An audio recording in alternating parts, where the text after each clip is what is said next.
千里之行，始于足下。A journey of 1,000 miles begins beneath the feet. We now gather in the Tao to travel the journey together. Welcome to Tao Talks with Derek Lin, where we take a deep dive into the Tao Te Ching by Lao Tzu.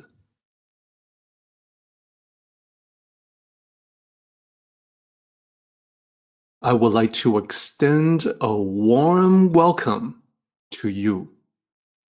Thank you for joining us. I would like to invite you to center your thoughts and direct your attention to this moment in time, to the here and now, to be fully present and mindfully aware as we all ready ourselves for this sacred process in the Tao with one another. Now, without further ado, let's get started with Tao Te Ching 28.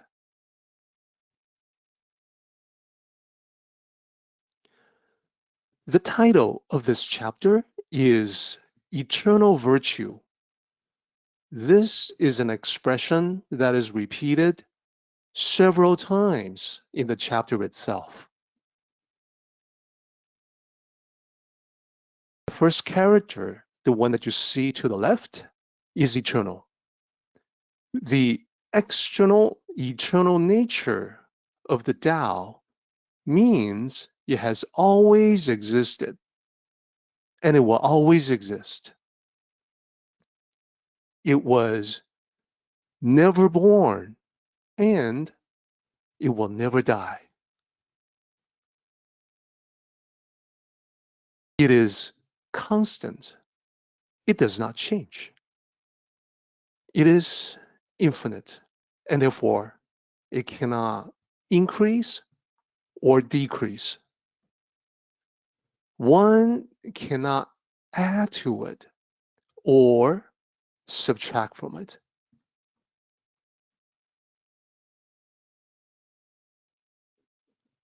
The second character, the one in the middle, is virtue. The same character that is in the middle of the title, Tao Te Ching. Virtue is an internal goodness that manifests externally. For example, the virtue of compassion manifests as acts of kindness. The virtue of patience manifests as the willingness to listen to others. The virtue of humility manifests as an openness to learn from anyone.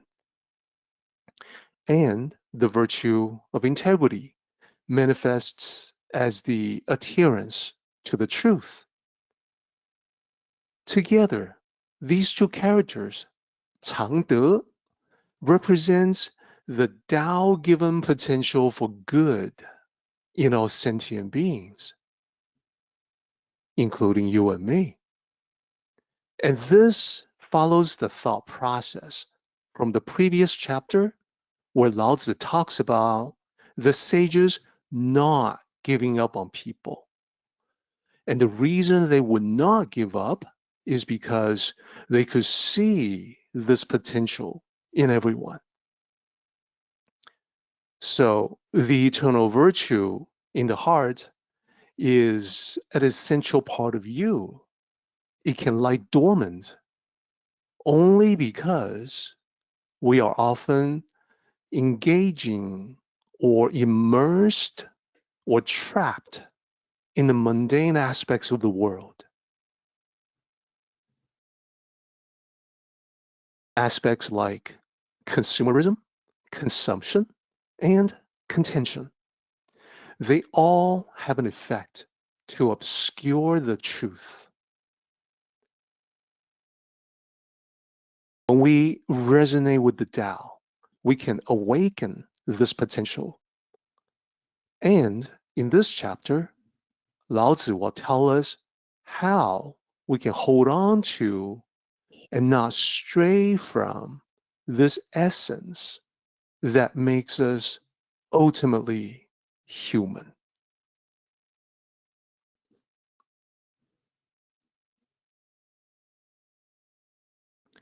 Here is the chapter itself. 道德经 28. Know the masculine, hold to the feminine, be the watercourse of the world. Being the watercourse of the world, the eternal virtue does not depart. Return to the state of the infant.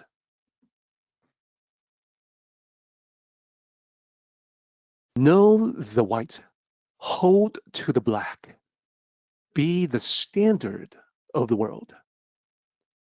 Being the standard of the world, the eternal virtue does not deviate. Return to the state of the boundless. Know the honor, hold to the humility. Be the valley of the world. Being the valley of the world, the eternal virtue shall be sufficient. Return to the state of plain wood.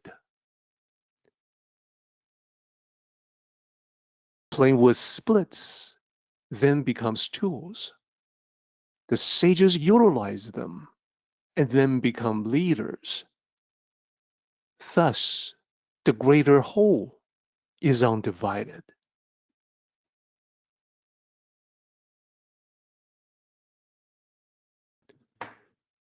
Next, we will take a look at the sectional analysis as usual.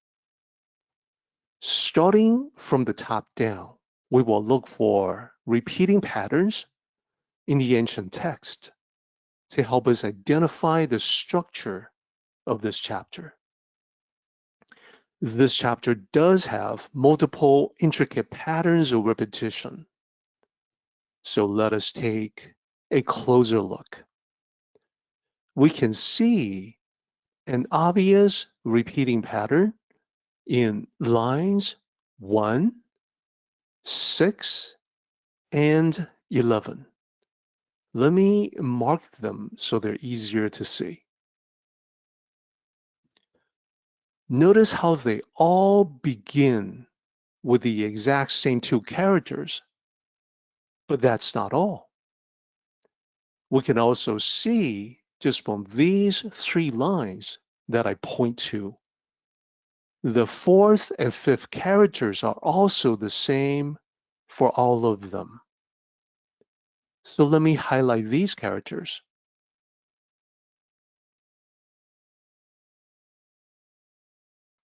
With this highlighting, you can see more easily what the 3 lines have in common. And in the English translation, they all follow the same format. All 3 lines are in the format of know the X, hold to the Y. And it is the X and Y that vary from lines 1, 6, and 11. And if we were to look below them, we can see how each one of them is followed by 2 lines that are the same, except for one character, the last character. Looking at the translation for those lines that follow, they have the same format as well. And they all follow the format of be the something of the world.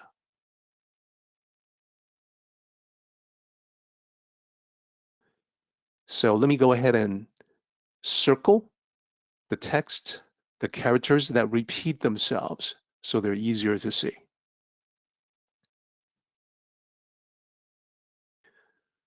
And lastly, I want to point out that there's even a little bit more of the repetition. You have, if you take a look at lines 4, 9, and 14, you're going to be able to see that they begin with the same two characters as well. Let me point them out, like so.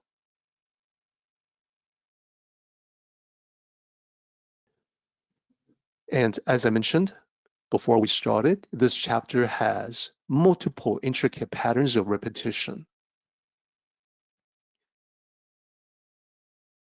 And below 4, 9, and 14, we can see repetitive patterns in lines 5, 10, and 15. The first three characters of all those lines are the same as well. Let me point those out.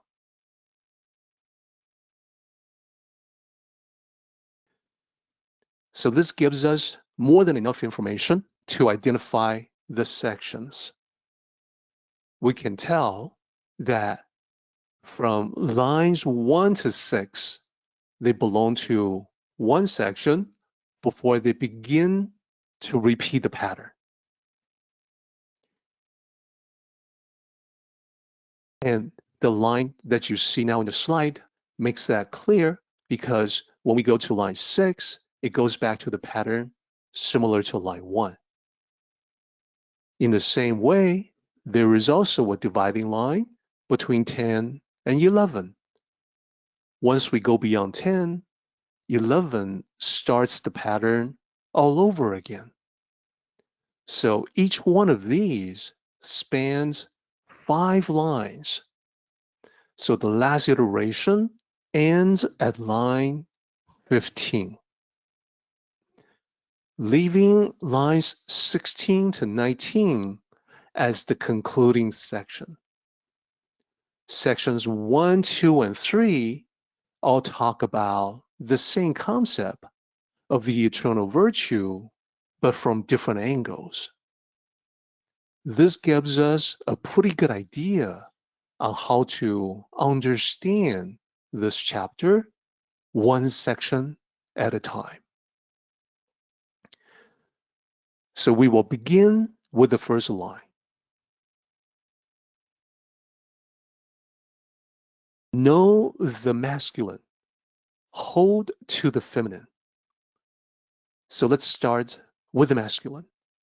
It is the yang principle.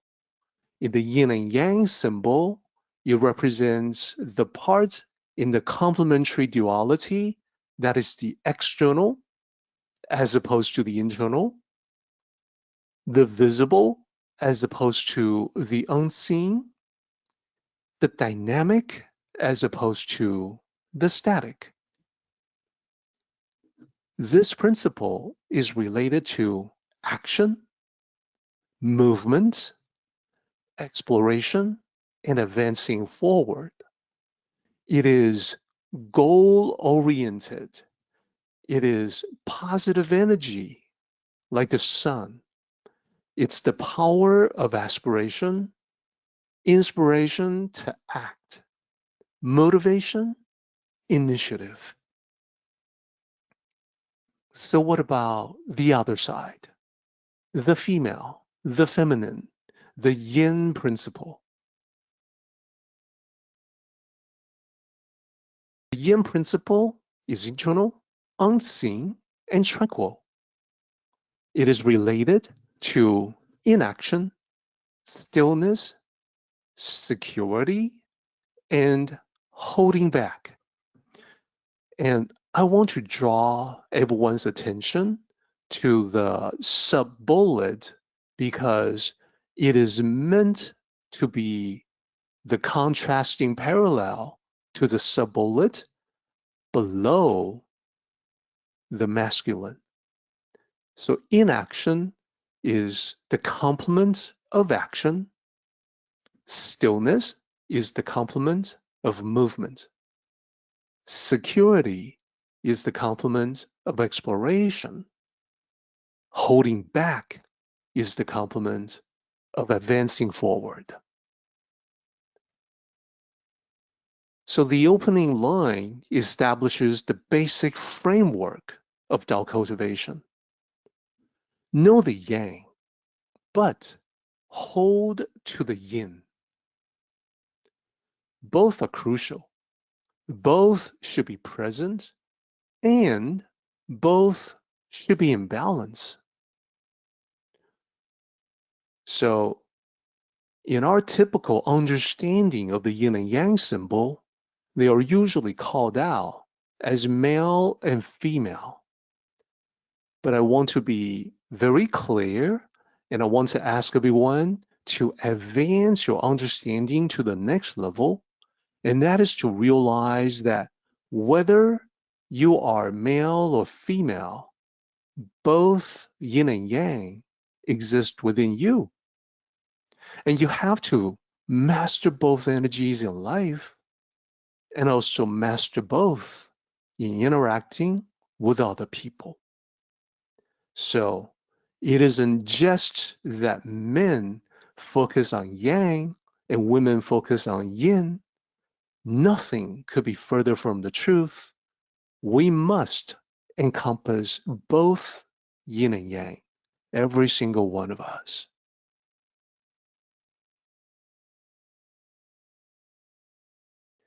So continuing with the first line, I want to highlight applications. So in life situations, knowing yang is about knowing initiative, the taking of initiative, knowing about being decisive and proactive. Holding yin is having flexibility, being able to yield when appropriate.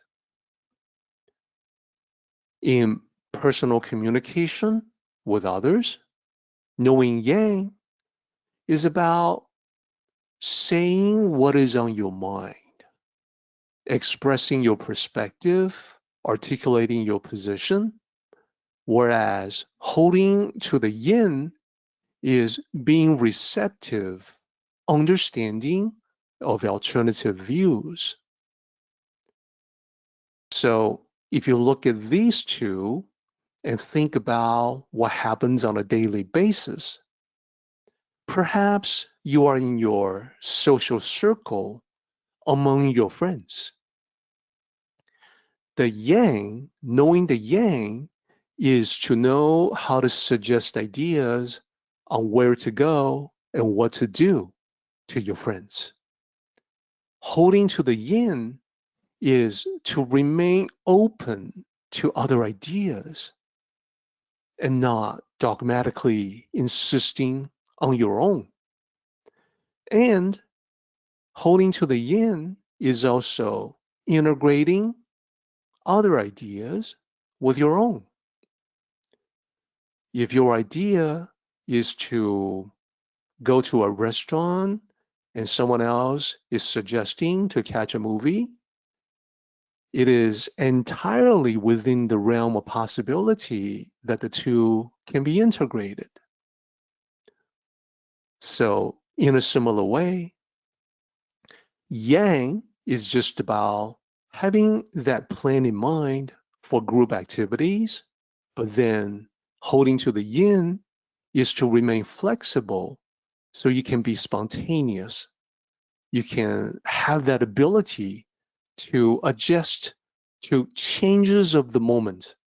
And most importantly, that flexibility and spontaneity is what provides a sense of fun, the surprise, the unexpected. So these are absolutely essential to life overall. So in this chapter, in this first section, Lao Tzu talks about Line 2, when you know the masculine and hold to the feminine, you can be the watercourse of the world. So we should talk about the watercourse. It's a recurring concept in the Tao, an important concept. It is the place where water flows together. It's the place where one stream joins another stream to form a larger stream. So when you know the masculine, hold to the feminine, you become this place. You take on the characteristics of this place, that is the joining of the flows of water. So line 1 and line 2 should be considered together. And I want to invite everyone to keep that mental image in mind. Mountain streams join in a larger river flowing through the valley. Smaller streams become larger streams. Larger streams eventually will join the river in the center of the valley. So in this recurring image in the Tao, in this chapter, water specifically is used as a metaphor for human interactions. So the watercourse is therefore the nexus of social activities. So let's pause for a moment and think about what Lao Tzu is really telling us. Lao Tzu is saying that something happens naturally when you integrate complementary energies. Yang means you know how to be socially outgoing, you know how to be positive, energetic, motivating. But then holding to the yin means that you are considerate to other people, you're accommodating and thoughtful. What is the natural result of combining these? Well, should not be a surprise, but people gravitate to you. You naturally attract good people to you, which in our language here is that you naturally become the watercourse. So when we look at reality, we know when we look at the physical world, we observe and see that the place where streams of water join together, that place, that watercourse, it has to be physically lower than the incoming streams that are flowing into it. Intuitively, that makes sense. This aspect of the physical world is often used in Tao teachings as a metaphor to describe a humble mindset. When you have that, you naturally become really good with all kinds of people. Being able to get along with everyone, that just means you are in tune with the Tao of humanity. And when I say getting along with everyone, I mean regardless of who they are, regardless of age, from the very young to the old, to the elderly. A person that we're describing here, the watercourse, will be naturally approachable, will not be distant or aloof because of the humble nature, but still upbeat, cheerful, and someone who will beckon to you, come on, let's do this. That's the kind of person I'm talking about.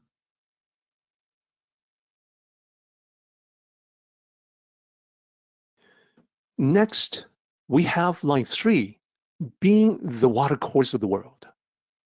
This line has the exact same characters in Chinese, in ancient Chinese, as the previous line. But then the translation is slightly different.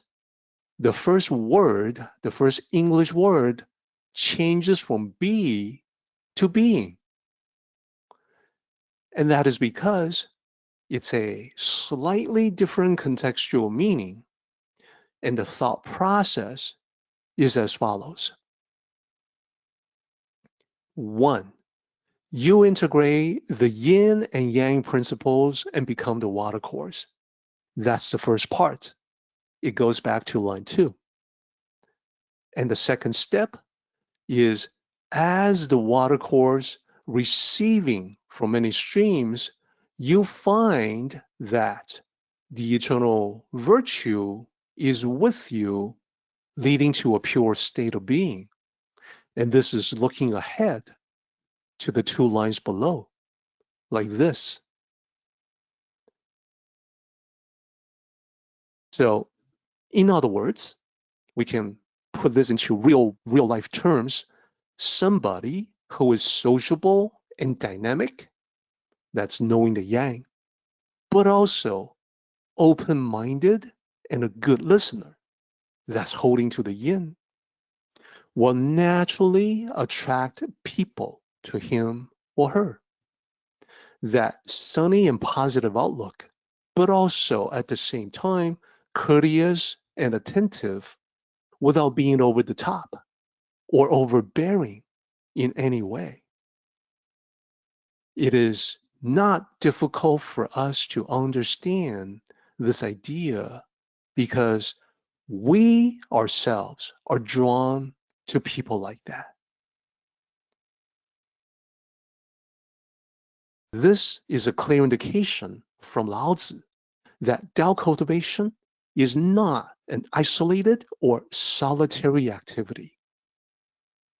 You can tell just from here that good interactions with people, helping, supporting them, being there for them being there for you, all of that plays a crucial role in your quest for the Tao.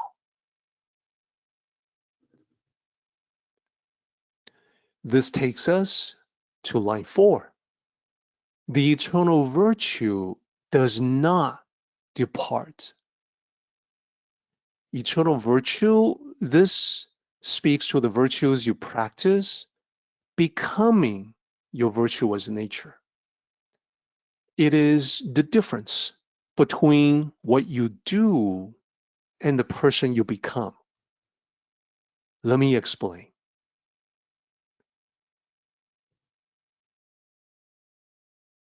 It is more than just possessing a virtue, because what you have, you can possibly lose. What you do, you can undo or choose to not do. But the person you become will not go back to the person you used to be. The person you are today is not the same person you were last year. So, in that perspective, your virtues cannot depart from you when they become you. So here is the thinking of the sages. They start with the Tao. They know the Tao is eternal.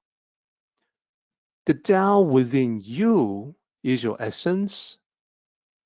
Your Tao reflects the great Tao, and it too is eternal. Therefore, your essence is eternal. Your true nature is eternal. All of this springs from the fact that the Tao itself is eternal and constant. Therefore, the virtues that you incorporate into your nature, that is your virtuous nature, that too becomes an eternal part of you. Therefore, the eternal virtue does not depart. So you can see, going from the eternal Tao to the eternal virtue, there is a chain of logical sequence from one to the next. This is all talking about how when you learn something and gain understanding, gain mastery, your mind is changed irrevocably. When you see a truth about human nature, or a truth about the world, or a truth about reality, it is literally impossible for you to unsee it. Once you have seen it, it changes you, and you cannot change back.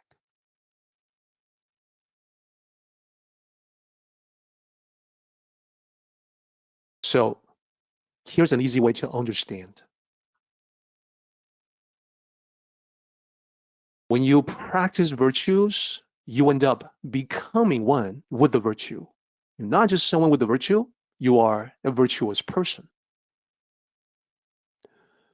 You are not just someone with patience, you are a patient person.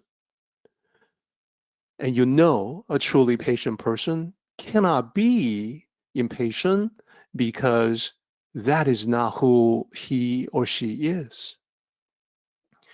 Sometimes we hear people talk about how they have lost their patience. They may say, that's it, I've lost my patience. That is the opposite scenario. That is not a truly patient person. That is someone who had patience, but decided to not have it anymore. That is the difference. Another example.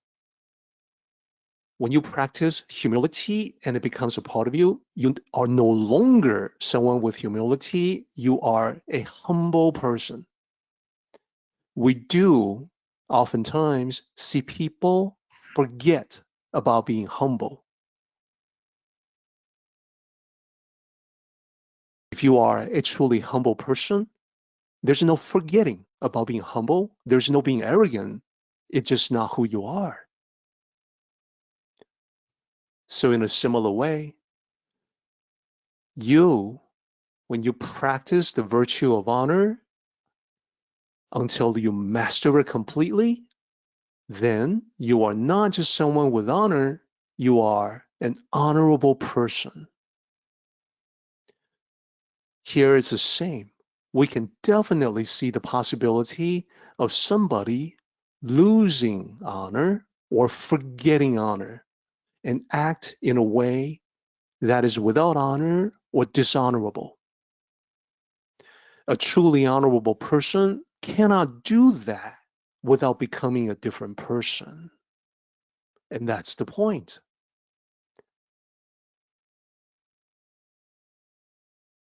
And it's just the same with dignity. You are not just someone with dignity, you become a dignified person. You don't lose your dignity. It isn't something that you have and then not have. So if you are truly dignified, you don't have to worry about that. And lastly, let's talk about compassion. When you practice the virtue of kindness, it becomes a part of you.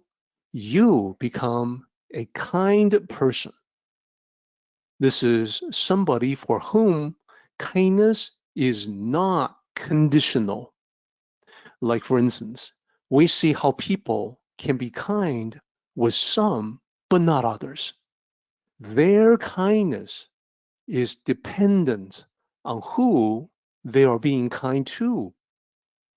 But then on the flip side of the coin, a truly kind person is kind to everyone unconditionally and with no strings attached.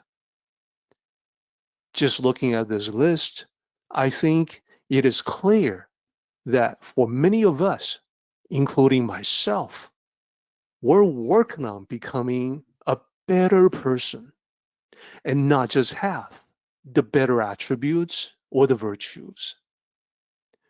We're still working on it.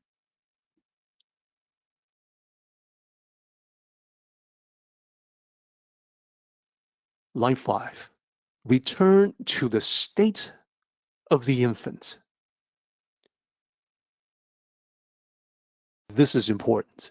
The state of the infant refers to you at your purest, most essential, and most primal self. To return to the state means reconnecting with the inner child. So think about this. We were all infants once upon a time. Now, in all likelihood, we probably have no recollection whatsoever from our own infancy. But we have definitely all encountered babies and young children in daily living. So we can readily see what they are like, and we can guess that what they're like is what we were like when we were that age. When you hold an infant, you may see a smile or even a laugh with a joy that is the purest thing in the world. And for many of us, maybe if this experience is not that long ago, you know the smile or the laugh, the joy, that is not due to any kind of material gain. The baby isn't happy because the baby made some money. No. The baby is happy due to perhaps just seeing you or just being alive, just being there. Like I said, it is pure. Likewise, when you see a young child at play, you can easily observe complete, absolute absorption. The child may not be running around all that much, but you know his or her imagination is soaring, going places no one else can follow. When you look at that, think about when was the last time you or I was so wrapped up in an activity that we found ourselves in a state of effortless flow. When was the last time we experienced this timeless bliss the way a child can, and the way you and I used to experience long ago?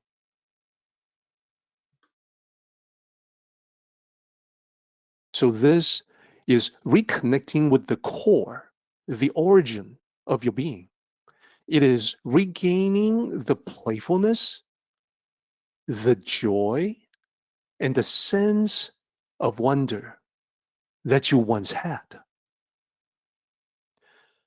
From observing infants and children, we can see the aspects in these states that Lao Tzu is talking about.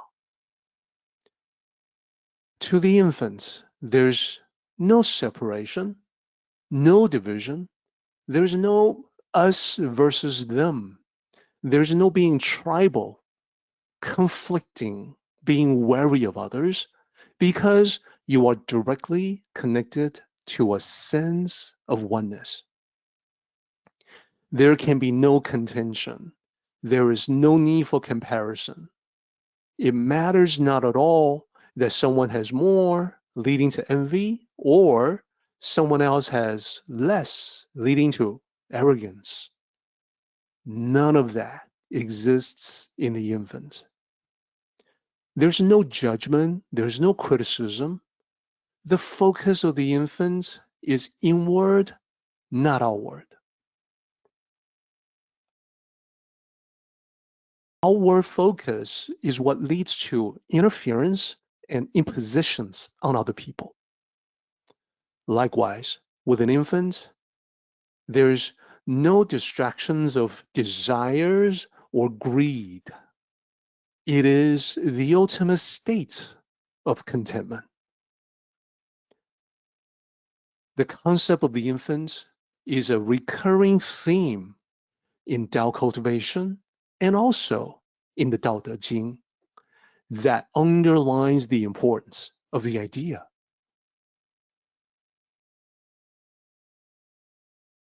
Throughout the Tao Te Ching, we see references. In Tao Te Ching 10, this is the first mention of this concept. Line 3 and line 4. They say, in concentrating the energy and reaching relaxation, can one be like an infant? This is where Lao Tzu points to the complete relaxation of the infant as a way to describe the freedom, feeling so free, that comes from a complete lack of attachments. Think about it. So much of our tension and stress comes from worries, anxieties, and fears that, well, they just seem to be part of daily living. If we can let go of even just a fraction of the stress factors that weigh us down, we can breathe a little easier. We can catch a glimpse of the worry-free bliss enjoyed by the infants. And as I mentioned, it's the same bliss we have all experienced when we first came into this world. Then there's Tao Te Ching chapter 20, line 11 and 12. This is in the middle of a long chapter where Lao Tzu says, I alone am quiet and uninvolved, like an infant not yet smiling. So Lao Tzu is talking about an even more primal state, the ultimate primal state of a human being, because an infant starts smiling around 6 to 8 weeks of age as a response to something like a parent's voice, a parent's face or smile. Before this, they may show reflex smiles, which are involuntary and can happen randomly. By the mark of 2 months, smiling to others is a common milestone that signals developing social and emotional awareness in the baby. So, by describing the infants before the milestone, this is talking about the ultimate purity, the ability to let go of absolutely all worldly concerns, let go so completely that one reverts back to the originating point of human nature. A powerful concept. Lastly, I want to showcase Tao Te Ching 55. Those who hold an abundance of virtue are similar to newborn infants. Poisonous insects do not sting them, wild beasts do not claw them. So, in this mention of the concept, Lao Tzu addresses the state of the infant as a maximally virtuous state. It echoes the fundamental concept that the truest virtues are also the most natural virtues. In that state, one is naturally protected against the toxic negativities of the material world, like the infants being protected by the parents. the toxic negativities of the material world in this chapter is represented by poisonous insects and wild beasts. From here, we can see the ultimate virtue of the Tao is not only the right way to live, but also a powerful form of spiritual strength and protection.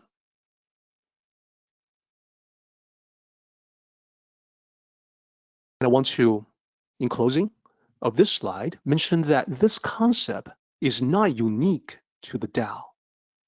All wisdom traditions of the world express the same idea in their own ways since ancient times. In the Bible, Matthew 18 begins with disciples asking Jesus, "Who then is the greatest in the kingdom of heaven?" So Jesus places a child among them and answers, "Truly, I tell you, unless you change and become like little children, you will never enter the kingdom of heaven. Therefore, whoever takes the lowly position of this child is the greatest in the kingdom of heaven, and whoever welcomes one such child in my name welcomes me." This draws a clear connection between returning to the state of the infant and being spiritually powerful and spiritually virtuous.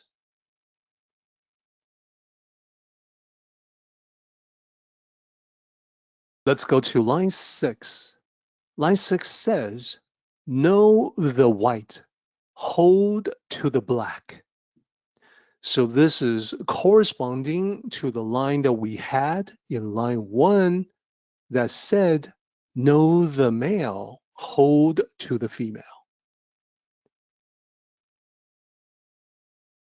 Let's break this down, starting with the symbology of the white. The white denotes brightness that is highly visible and gets noticed. So this is related to the high profile, publicity, public attention. This is similar to our expression when we say somebody has a bright future. This can therefore be connected to when things are going smoothly in life. What about the black? The black is the opposite, the dim light, the muted, the unnoticed. This is related to hidden depths, being unknown, downplayed, and ignored. So, as opposed to being well known, as opposed to having that high profile, this is quite the opposite. What Laozi says here is that Tao cultivators know about high visibility, but hold to the low profile. Therefore, this concept is connected to the Tao of humility. And this is because, as cultivators, we do not crave external attention or validation. And therefore, we have no need for the spotlight.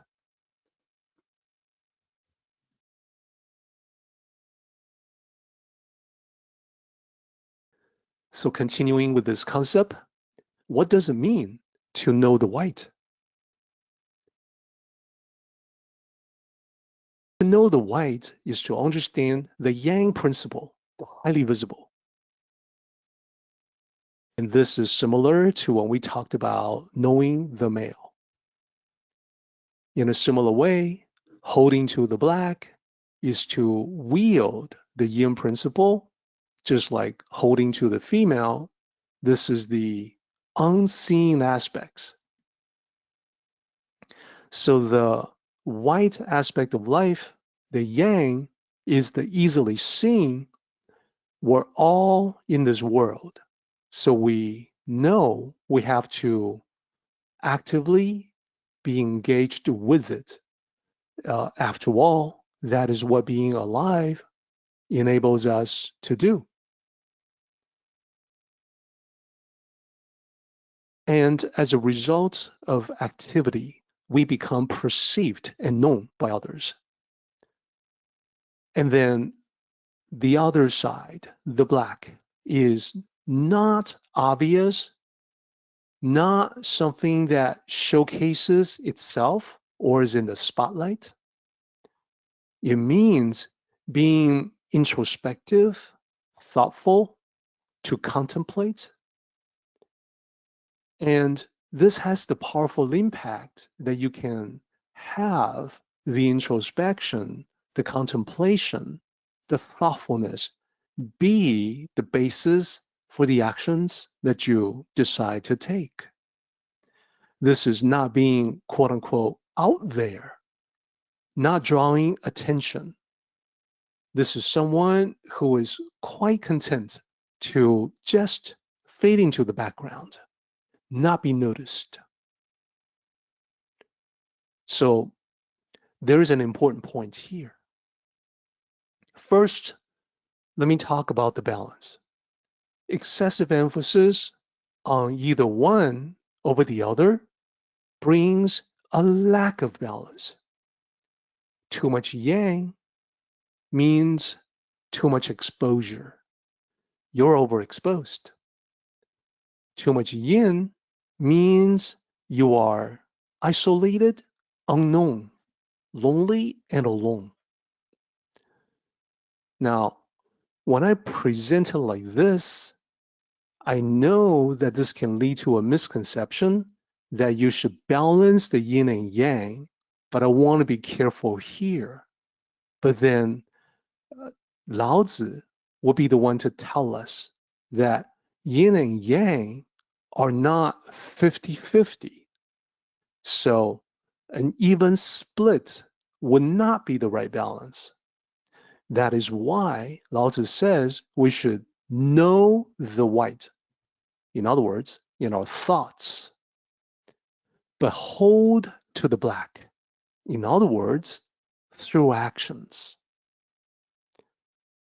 The right balance makes you become your optimal self, which means you can set a standard for others, but it is important to know the importance of the black over the white. It is an idea that Lao Tzu has expressed in several different ways. Elsewhere in the Tao Te Ching, Lao Tzu doesn't so much talk about the white versus the black, but he talks about the visible versus the unseen, the highly visible, the arrogant versus the ones that are remaining in the depths. So this is highly visible versus unnoticed. In Tao Te Ching 4, we see these two lines. Dims the glare, mixes the dusts. To dim the glare in the Tao means there is no need to dazzle others with the glare of brilliance. So the sages understand the light of great truth, know the white, but prefers to not be assertive or aggressive about it, hold to the black. And this allows the sages to be fully present and effective in the world without causing friction or drawing undue attention. It allows the sages to be receptive and adaptable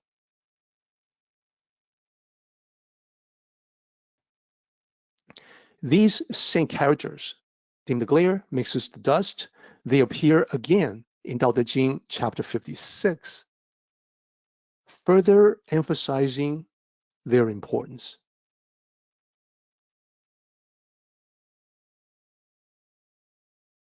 Next, we have Tao Te Ching chapter 8. In line 3 and line 4, it says, Lao Tzu says, it stays in places that people dislike. Therefore, it is similar to the Tao. This is a reference to water. Water flows to the lowest point, no matter where it happens to be. Even though it is beneficial and indispensable to life in so many ways. And providing that benefit is knowing the white. Water remains soft, pliant, automatically flowing to and seeking the lowest profile. And that is holding the black.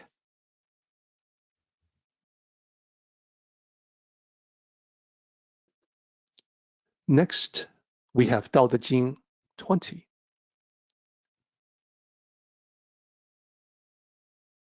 In Tao Te Ching 20, Lao Tzu writes, ordinary people are bright. I alone am muddled. Ordinary people are scrutinizing. I alone am obtuse. This is where Lao Tzu compares himself to most people. He's pointing out that they exhibit their brightness in being shrewd, calculating, and scrutinizing everything. Lao Tzu understands their calculations, know the white, but prefers to not show off or draw attention to himself, hold to the black. That means people may misunderstand him being reserved as being muddled or obtuse. And that misunderstanding will be perfectly fine with him. It doesn't matter. So all of this makes it clear that when Lao Tzu writes, know the white, hold to the black, he's talking about something very specific, that you can understand how to be brilliant and dazzling, but it is better to not blind people with that brilliance, with that glare.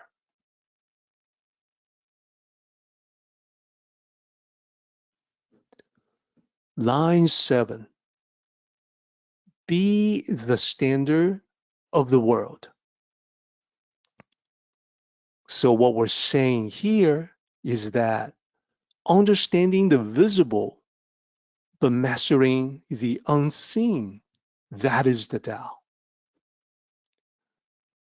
Here, when I say that is the Tao, I'm referring to the Tao as the best way to live, the optimal strategy, the most effective approach. So to understand this particular line or this section, an excellent way is through the mental image of a sharp blade sheathed in a scabbard. The blade is polished. The blade is sharp and effective. It can be compared to a sharp mind that is capable of cutting through problems. So the brightness of the sharp blade, that's knowing the white. Nevertheless, it should be held in its protective sheath the scabbard, so you do not accidentally cut yourself and others.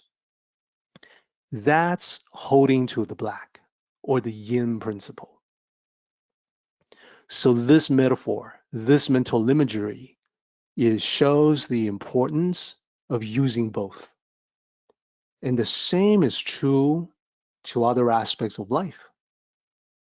This is like when we say the best way to be secure is security through strength. Developing your internal power, not because you want to use it against other people, but because you want to use it to protect yourself. So my commentary here is that when we apply this to life, it corresponds to keeping a tremendous capability under control, perfect control. It's a concept that I think we already understand, but we may not be fully aware that we know it. Think about the idea behind the peaceful warrior. What is the peaceful warrior? As a warrior, he or she knows how to fight. That's knowing the yang, but chooses to be peaceful. That's holding to the yin. Or think about another familiar concept, the unknown Samaritan. Somebody who provided assistance to another person in need, but then decides to fade into the woodwork and not stick around for capturing credits. The unknown Samaritan is somebody who knows when somebody else is in trouble, needs help, provides the assistance. That's knowing the yang, but has no need for fame and therefore chooses to remain anonymous. That's holding to the yin. So like I said, we already understand this concept. Perhaps we're not fully aware of that understanding. And when you incorporate this in all aspects of life, this is what allows you to excel effortlessly. Your excellence makes you the standard or the example. We talked about the unknown Samaritan, stories about this helpful stranger who remains unknown, gets passed around because it is an example or a standard for other people to follow. It is an excellence that makes that person the standard. It's a kind of quiet excellence that doesn't need to shout or advertise itself. From our observations, we can see it may not be all that typical in the world, because more often than not, we see people flaunt and highlight themselves instead, even if they do not have a lot of substance. So in our language here, we can say they do not know the white. Their blade is not polished, sharpened, it is blunt and ineffective. And they do not hold to the black. Their blade is always out of the scabbard. They're always waving it around in this aggressive show to flaunt, to make sure that everyone knows that they have the blade, despite the fact that it is dull. That is what we see more often, and Lao Tzu says, if you know the white and hold to the black, then you can be the standard of the world. And now we move on to line 8. Just like before, this line has the exact same characters as the previous line. The contextual meaning of this line is also following a similar line of reasoning. So this is just changing out watercourse and swapping in standard. The flow of the logic is the same. First, you will incorporate the visible and the unseen to become the standard. Number 2, as the standard, you cannot deviate from your path. And the result is that the eternal virtue remains constant. You become unlimited. So I want to talk about setting an example or a standard. I want to talk about how it can be very useful for people. It's an inspiration for us to get to a place where we can actually be the standard or set an example. It can benefit the people all around us because theories, concepts, and ideas can only go so far. When you are able to be the example or standard, you let people see a physical manifestation of the theories, concepts, or idea. They appreciate having someone embody the Tao so they can have a ready-made example to emulate. It is important because a lot of people focus too much on appearance and not enough on substance. This is very common in society. We have the saying, all sizzle and no steak, and all talk and no action. Precisely because of that, people are way too obsessed with appearance, giving substance not enough attention. Of course, there's always going to be a few people at the other extreme that they focus so much on substance at the cost of poor or non-existent presentation. Such people never become truly aware of what they have to offer. So they never get the chance to show it. It's missed opportunities. So either way, people need to look to you as the example or standard to figure out what to do, how to act, how to live.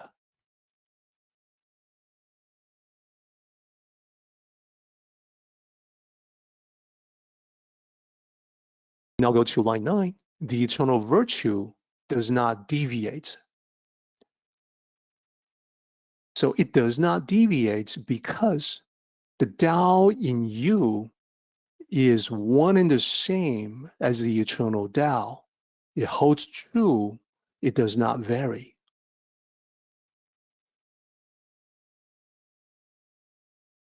So the internal reflects the external. They are one. When I talk about the internal, I mean the Tao within, the Tao in you.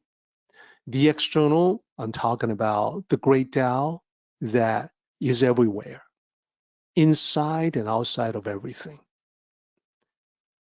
And everything includes you as well. So they are one and the same.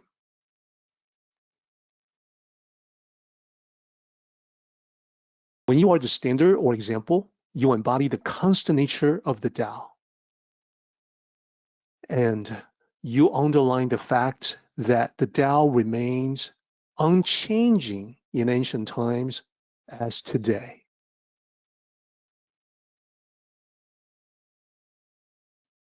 Now, the other side of it is also true.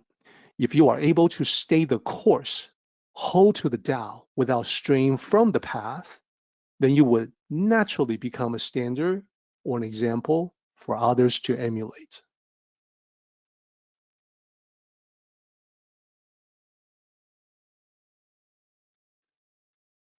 Line 10, return to the state of the boundless. So the last two characters, 无极, that is the ultimate state of infinity. No limits, no boundaries. It is the state of existence before existence. So in the Tao cosmology, before anything existed at all, it's an infinite expanse. 无极. When something manifests out of that infinite nothingness, it is 太极. So because of that, 无极 gives rise to and is connected to the infant. That is your original state of maximal potentiality. It is also connected to 朴, the plain wood, also representing the maximal potentiality and the principle of simplicity. So the infant that we were just talking about, the inner child you reconnect with, that happens naturally when you integrate the yang principle while holding to the yin principle. It's a path that takes you to the great truth within, and therefore the states of 无极, meaning you become unlimited as an individual. It is the reason why Lao Tzu says you get to that point, you get to that state of being, there is nothing you cannot do. And that's just another way to talk about your unlimited nature.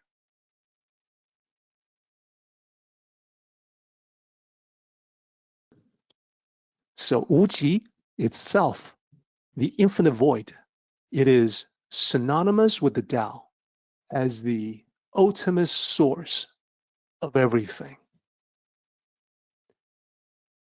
无极 is the origin from which we all emerge. And it is the home to which we all return at the end of a lifetime.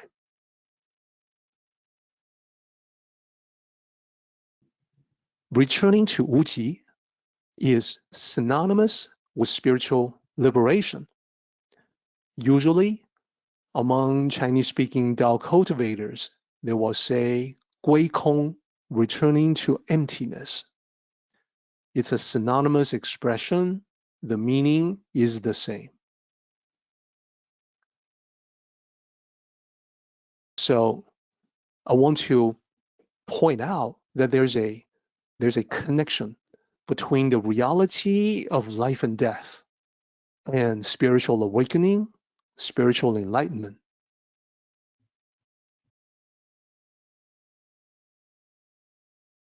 So when we understand this connection means when we understand the reality of life and death, that leads to spiritual awakening and enlightenment. The other direction of the arrow is just as important. It says, when we become spiritually awakened and enlightened, we understand the reality of life and death. This is a huge topic for us to get into, and we are getting close to the top of the hour. So we have to jump to the summary for today. It is a very good thing that we were able to cover the first two parts about knowing the male, holding to the female, knowing the white, holding to the black. And that will be incorporated in the summary for today.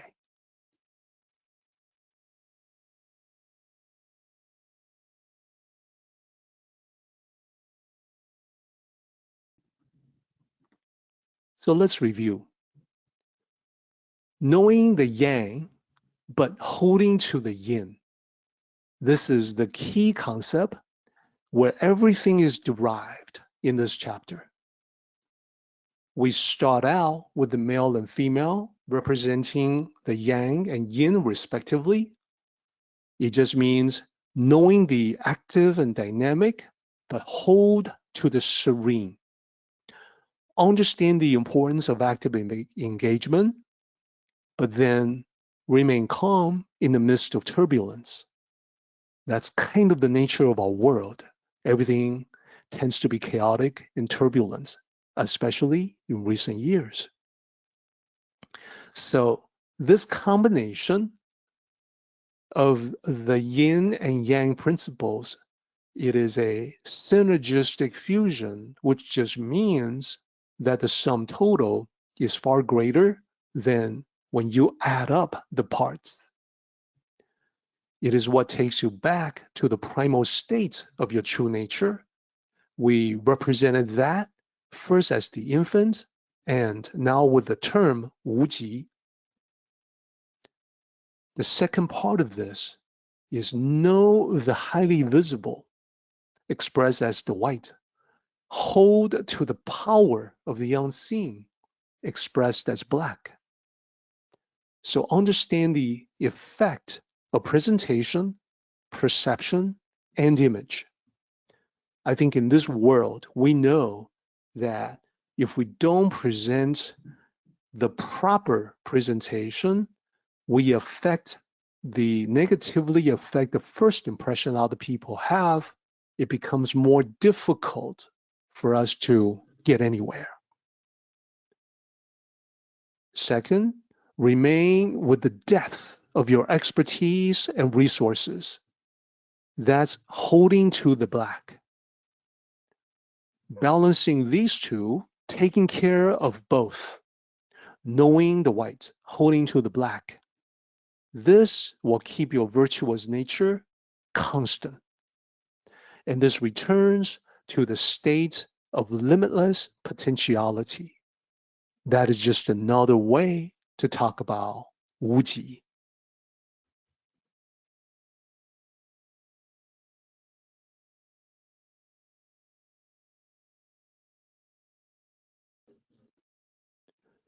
So that is the summary for our discussion today.